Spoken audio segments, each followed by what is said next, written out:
ask me all the time, you know, what is success? And it's so individual. I would never tell somebody else what success is. I would say when most people are pursuing success, I think what they're really pursuing is not a word. They're pursuing a greater quality of life. And in order to have an extraordinary quality of life, it's got to be life on your terms.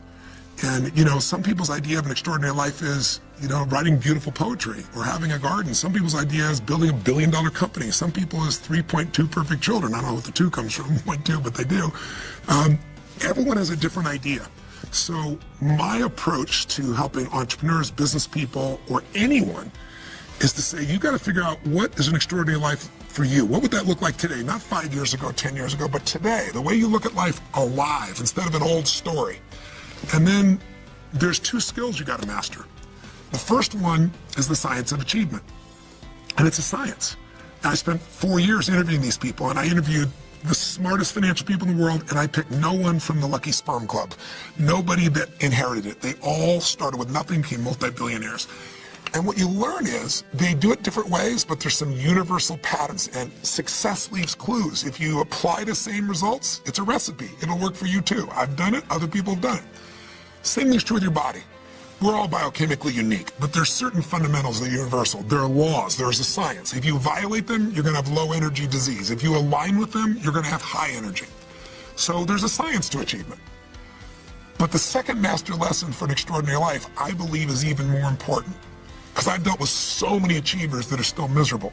They got everything. They got their Academy Award, they got their Golden Globe, they got, you know, they took their company public, they got $1 billion net worth, and they're miserable.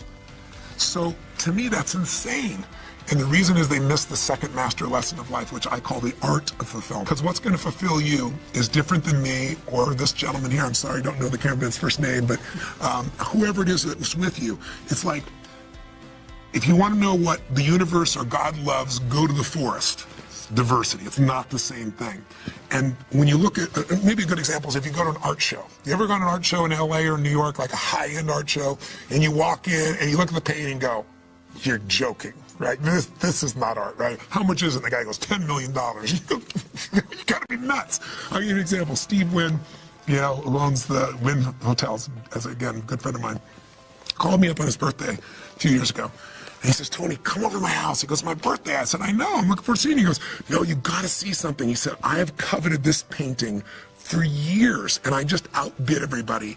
I spent $80 million for this picture. I was like, painting. And I said, oh my God, I can't wait to see it. So I'm picturing, I don't know, some Renaissance thing.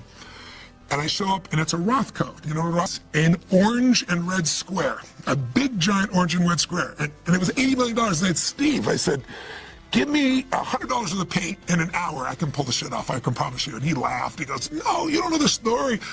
And here's what's so cool. He finds $80 million of the value there because he must be 100 times more sophisticated than I am. With I'm going, it's an orange and red square, right?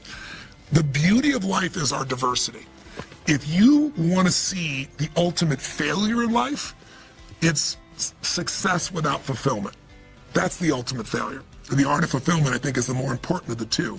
So he asked me to look in the camera and talk to these entrepreneurs and say, you know, what's the most important key to success?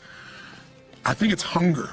It's not getting satisfied. You know, if you look at a Mark Benioff at Salesforce, if you look at Richard Branson's friend of mine, or you look at anyone you respect who's achieved at the highest level, intelligence is an incredibly important distinction and a valuable thing to have in life. But I always tell people, you can find so many intelligent people that can't fight their way out of a paper bag.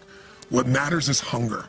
A hunger that doesn't go, a hunger to learn, a hunger to grow, a hunger to serve, a hunger to give, a hunger to create breakthroughs.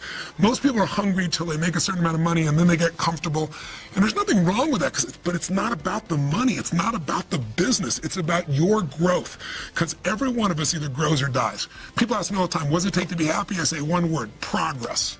Progress equals happiness. Because achieving a goal feels good for how long? A week, a month, 3 months, and then there needs to be something else. And the reason for something else is because you got to grow.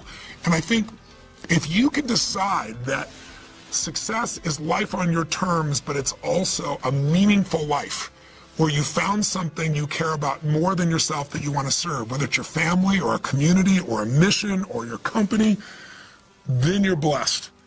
And success is that experience of not only achievement but fulfillment, and it can't be achieved unless you're growing and unless you're giving in ways that you're not positioning the giving. It's not what other people say, it's what you know in your soul.